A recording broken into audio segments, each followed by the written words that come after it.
बिहार के 38 जिला के 55,000 जन वितरण विक्रेताओं के द्वारा जो लंबित 8 सूत्री मांग के लिए 1 फरवरी 2025 से 13 फरवरी 2025 तक किए गए हड़ताल एवं 10 फरवरी 2025 को पूर्व सचिव डॉक्टर एन श्रवण कुमार जी के साथ हुए वार्ता के आलोक में विभागीय कमेटी तैयार कर डीलर मार्जिन मनी बढ़ाने के लिए प्रस्ताव भारत सरकार को भेजा गया। भारत सरकार से सहमति आने के बाद बिहार सरकार के द्वारा डीलर मार्जिन मनी बढ़ोतरी के लिए 137 रुपया यानी अब 90 रुपये के स्थान पर 137 रुपया डीलर मार्जिन मनी मिलेगा। सराहनीय कदम है सरकार के लिए। सोमवार को साप्ताहिक छुट्टी एवं अन्य छुट्टियां दी गई है, जिसमें कोई भी जन वितरण विक्रेता अपना घरेलू कार्य, अन्य आवश्यक कार्य सोमवार को कर सकेंगे। साप्ताहिक छुट्टी का आदेश हो गया। अब स्टॉक वितरण पंजी हटाने का आदेश भी हो गया। सभी का अधिसूचना जारी कर दिए गए हैं सरकार के द्वारा। इस संबंध में हम जरूर कहना चाहते हैं एक बात कि अभी भी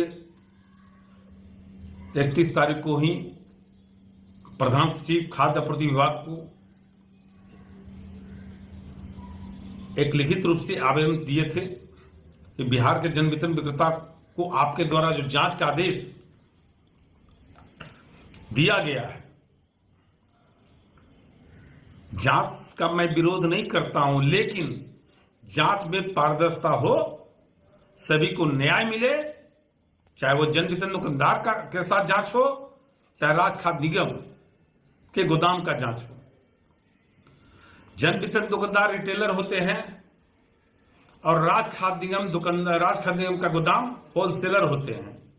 स्वाभाविक है, हम मांग किए थे प्रधान सचिव महोदय से कि जो आप आदेश किए हैं इस पे संशोधन किया जाए और संशोधन करके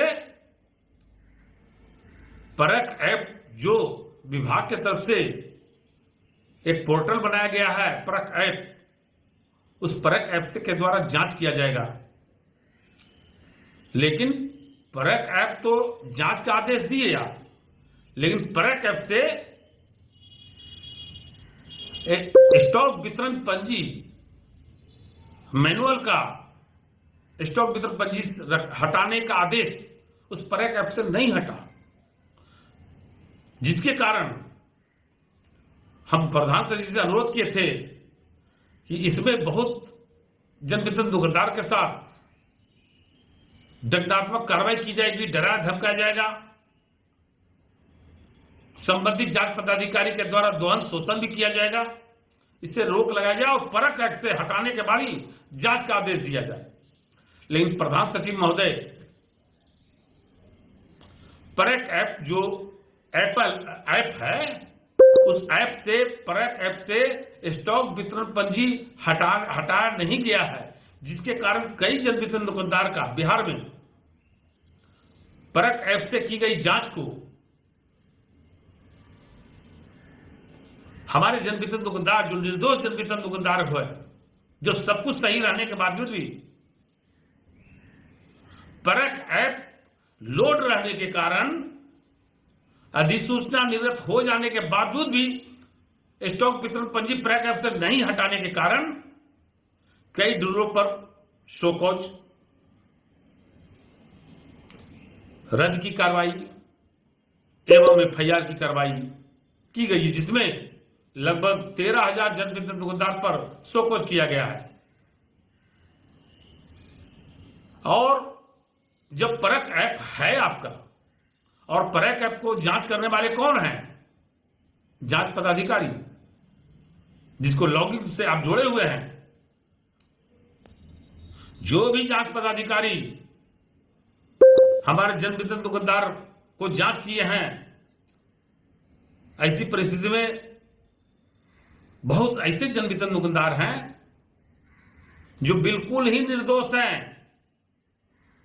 अब ऑनलाइन से खाद्यान्न का उठाव वितरण होता है, पर्यटक ऐप हटाए नहीं, अब पर्यटक ऐप में दिखाया जा रहा है और सभी को दोषी बना करके सबको शोकॉज, किसी को निलंबित, किसी को रद्द एवं एफआईआर किया गया। वो गलत है। मैं मांग करता हूं प्रधान सचिव महोदय से भी, विभाग के विभागीय मंत्री लेसी सिंह जैसे भी, और माननीय मुख्यमंत्री बिहार सरकार से भी मैं मांग करता हूं कि आप कम से कम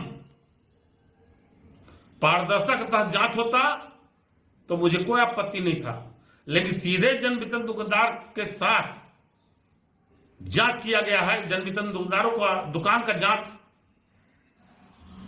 किया गया है। वो गलत इसलिए है कि हम मांग किए थे कि अगर जन वितरण दुकानदार और राज खाद्यान्न के गोदाम दोनों का एक साथ जांच सब दिन होते आया है। पूर्व के प्रधान सचिव डॉक्टर एन सरमन कुमार जी के द्वारा 3-4 बार जांच कराया गया, जिसमें जन वितरण दुकानदारों के साथ साथ गोदाम का भी जांच किया गया। अब गोदाम का स्थिति आप लोग सब जानते हैं।